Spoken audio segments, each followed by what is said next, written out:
Pero kahit na ganun guys, nakikita natin na talaga may mga times na umiiyak kayo sa gabi.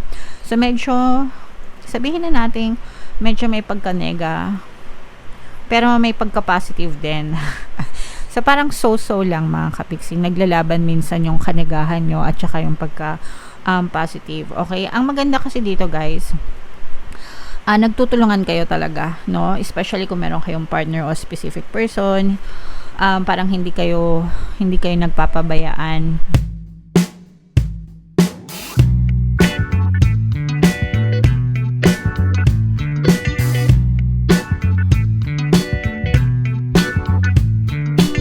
Hello guys, hello Aries, welcome back to Pinoy Pixie Tarot. Ang pamagatang episode natin for tonight is Money Money Come to Me. Money reading mga kapixie para ngayong August para sa Aries, Sun, Moon, Rising, Sign, and Venus. Unahin natin itong deck na to guys. Tingnan natin yung money manifesting technique para sa inyo. So we have achieved mga kapixie. Close up natin. Yan. Write down a list of all your career objectives, ranging from the modest to the magnificent.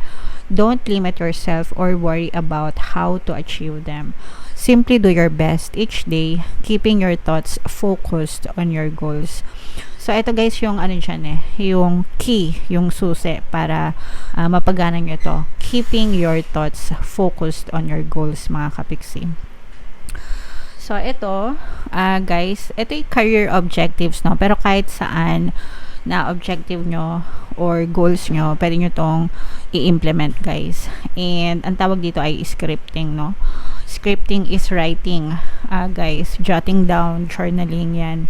Yan yung mga ibig sabihin ng scripting mga kapiksi. So, isulat nyo doon lahat ng career objectives nyo. So, focus muna tayo sa career guys. So, let's say for example, gusto ko magkaroon ng salary increase na 10% o kaya gusto ko ng basic salary na 20,000 o kaya gusto kong ma-promote as manager, gusto ko maging supervisor, gusto kong matanggap sa ina-applyan ko. Whatever mga kapiksi, sky is the limit. Huwag nyong isipin kung qualified ba kayo or hindi or etc.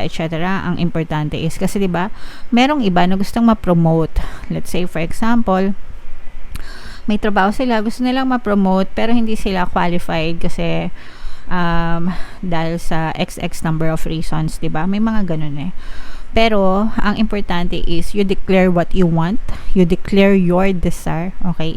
And let the universe take care of it for you, mga kapiksi. Ang kailangan nyo lang gawin is i-focus nyo yung inyong attention dun sa mga bagay na gusto nyong ma-achieve, and the universe again will move people, things, circumstances, situation sa paligid nyo para ibigay sa inyo, i-deliver sa inyo yung desire nyo, no more no less mga kapiksi.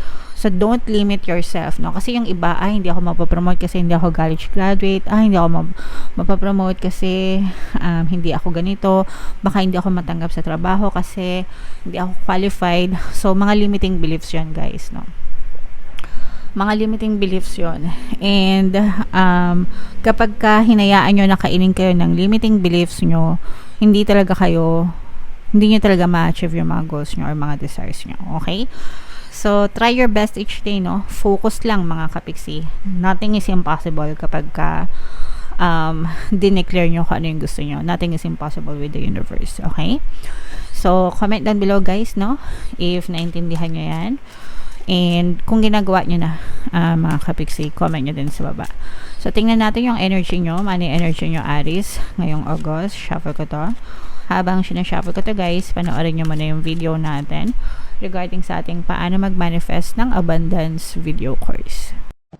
Kapiksi, sawa ka na ba sa mga struggles at hirap sa buhay mo? Masipag ka ba at masikap sa buhay ngunit hindi ka pa rin umaasenso? Ilang beses ka na bang nag-attempt mag-negosyo at mag-invest pero palagi ka pa rin nalulugi? Sa pagkakataon na ito ay maaaring may subconscious beliefs ka na nagiging balakid sa iyong pag-unlad at pagyaman. Introducing, paano mag-manifest ng abundance video course. Dito ay matututunan mo ma-overcome ang mga balakid mo para tuluyan ka ng umunlad, umasenso, sumagana, maging matagumpay, successful at maswerte sa iyong kabuhayan, pera, trabaho, negosyo sa lapi at kaperahan ng bonggang-bongga. Dali, mag-send na ng email sa pinoypixie@gmail.com at simulan na ang iyong pagyaman ngayon. Alright. So, sa lahat ng gusto mag-avail ng course, guys, meron tayong discount until July 31. Magbibigay ako ng 500 pesos na discount. So, i-avail nyo na, guys. Sobrang ganda talaga.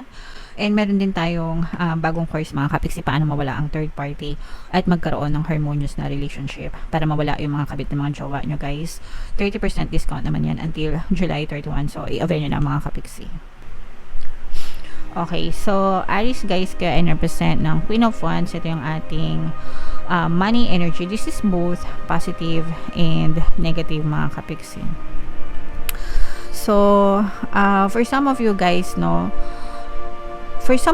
nakikita natin na may mga challenges and mga pagsubok na pinagdadaanan kayo, and this is really heartbreaking para sa inyo. Yung iba sa inyo, guys, parang umaabot kayo sa point na yung mga savings nyo nagagalaw nyo na, o kaya naman parang hindi kayo makapag-ipon, tapos debit pa, ibig sabihin parang may utang pa, ganyan. Nakautang pa kayo, kulang-kulang na yung iba, meron naman kayong source of income, mga kapiksi, nakikita natin na may pumapasok na pera sa inyo, pero parang hindi siya enough para sa mga gastusin nyo. Sometimes nasa-short kayo, or most of the time nasa-short kayo. And kung dati nakakapag-ipon kayo, ngayon hindi na, parang dahil sa mga dami ng mga ginagastos nyo, mga kapiksi, or dahil siguro sa dami ng mga challenges or previous na pagsubok na inyong naranasan, guys. Medyo challenging siya para sa inyo, pero mahanap nyo din yung tamang paraan, tamang way, mga kapiksi, para malampasan ito, guys. Kasi yung iba sa inyo, nakikita natin na positive yung energy nyo, kumbaga pagka may na-experience kayo na hindi maganda, parang okay lang yan, lilipas din to, parang ganun yung parang ganun yung dating sa inyo, mga kapiksi. Hindi nyo siya masyadong pinoproblema, hindi nyo siya masyadong dinadamdam, guys. Although syempre may mga times na nalulungkot pa rin kayo, pero parang andali nyong mag-adjust, very flexible kayo, andali nyong mag-move on, mga kapiksi. And maganda yung ganyang klaseng mentality, guys. At saka itong mga pagsubok sa inyo, guys, yung mga pagsubok nyo, parang pinalalakas kayo, or lalo kayong pinalakas, parang lumalakas yung loob nyo, kasi parang napagdaanan ko na lahat ng hirap, wala na akong hindi kakayanin, yung mga ganun. So parang lumalakas yung loob nyo, parang feeling nyo wala namang mawawala na sa inyo, kasi you've been through your worst, mga kapiksi, and parang advantage yun sa inyo, kasi parang mas nagiging strong kayo and hindi kayo natatakot. At saka yung iba sa inyo, guys, talagang merong mga taong nagtutulungan kayo ng family nyo. Syempre malaking yan, guys, malaking inspirasyon, motivation yung pamilya, mga kapiksi, para sa kanila kayo bumabangon, nagsusuportahan kayo, nagtutulungan kayo, mga kapiksi. Kumbaga hindi ka naman nag-iisa, kaya kahit pa paano talaga nakaka-survive kayo, guys. Okay, so push lang natin, guys, konting sikap lang habang maiksi ang kumot, di ba? Kaya nga meron tayong ganong kasabihan, habang maiksi ang kumot, magtiis mamaluktot, pag mahaba na't malapad, tsaka mag-unat-unat. Pero kahit na ganun, guys, nakikita natin na talaga may mga times na umiiyak kayo sa gabi. So medyo, sabihin na natin, medyo may pagka-nega, pero may pagka-positive din. So parang so-so lang, mga kapiksing, naglalaban minsan yung kanegahan nyo at saka yung pagka positive. Okay, ang maganda kasi dito, guys, nagtutulungan kayo talaga, especially kung meron kayong partner o specific person. Parang hindi kayo nagpapabayaan, hindi ka pinapabayaan ng person mo, hindi mo rin siya pinapabayaan kung ano yung pwede mong maitulong sa person mo, and kung ano din yung pwede niyang maitulong sa inyo. Kumbaga parang mutual, mutual yung inyong commitment pagdating sa mga financial obligations. Yung iba sa inyo, guys, medyo nagkakaroon din kayo ng konting problema kasi baka may mga anak kayo na parang unexpected na nadagdagan, baka may baby kayo na parang nadagdagan yung gastos nyo na hindi nyo ini-expect, kasi of course babies are blessings, diba? Pero hindi natin then maitatago yung expense na kaakibat kapag ka may baby ka. Syempre gagastos ka pang diaper, pang gatas, mga vitamins niyan, gamot, diba? So magastos.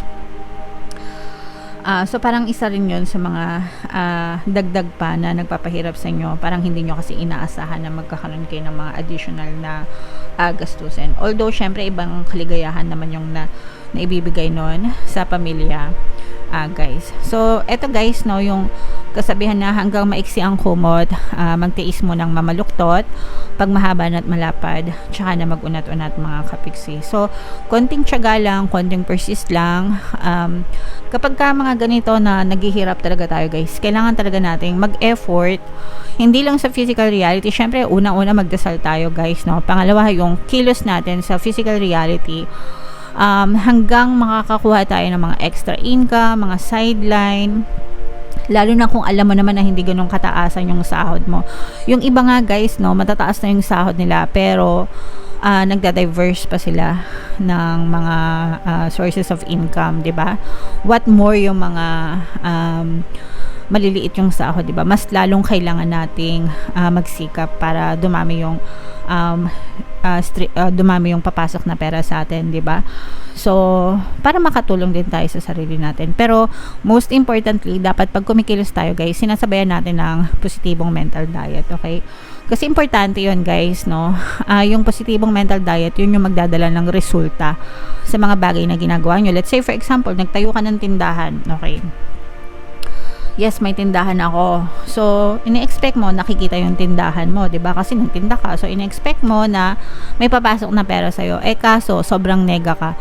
Ang iniisip mo, naku, baka walang bumili. Naku, ang hina ng benta. Naku, ang tumal ng customer. Syempre, pag ganun yung mindset mo, natural yun yung mapupush out sa reality mo. Ang ending, yung tindahan mo lalangawin, 'di ba? Pero kung everyday, paggising mo, marami akong benta ngayon, marami akong customers ngayon, maraming bibili sa akin, sold out ako. 'Di ba? Pag ganun yung mindset mo, abay dudumugin ka talaga ng customer, mga kapiksi. Okay? So, yun yung sinasabi ko sa inyo na kikilos kayo sa 3D, sa physical reality, kung ano yung gusto nyong gawin, and then sasabayan nyo ng positibong mindset, positibong mental diet para magdala ng resulta. Hindi porket nakatayo yung tindahan mo, kikita ka na, 'di ba? Maraming tindahan na nilalangaw, alam niyo 'yan mga kapiksi, 'di ba? Minsan tabi-tabi yung tindahan, tapos mapapansin nyo yung isang tindahan halos walang customer, pero dun sa ibang tindahan dinudumog sila ng customers, di ba? So nasa mindset yan ng may-ari, mga kapiksi. Okay, so make sure na yung mindset nyo ganun din, guys.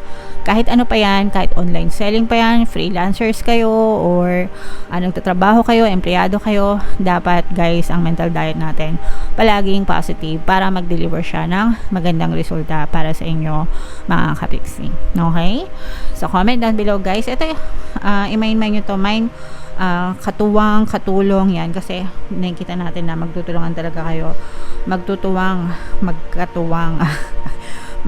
magkatuwang kayo ng inyong partner or specific person, and malampasan nyo itong mga problema na to, mga kapiksi. Pakinggan nyo yung mga pampaswerte subliminals natin dito sa channel natin, guys, especially yung pantaboy ng malas, pang-akit ng swerte, guys, super effective. Merong nag-comment na nala siya ng 7 million after makinig ng subliminal. So pinost ko yun, guys, dun sa community tab natin dito sa YouTube. Basahin nyo na magugulat kayo. So ito yung playlist ng subliminal, guys, pakinggan nyo para makatulong sa inyo. And ito naman yung ating success stories ng paano mag-manifest ng abundance video course. Click here to subscribe, guys, and click here to join our membership program. Thank you for liking, sharing, and subscribing, and see you again next time. I love you all, guys. Have a nice day. Bye bye.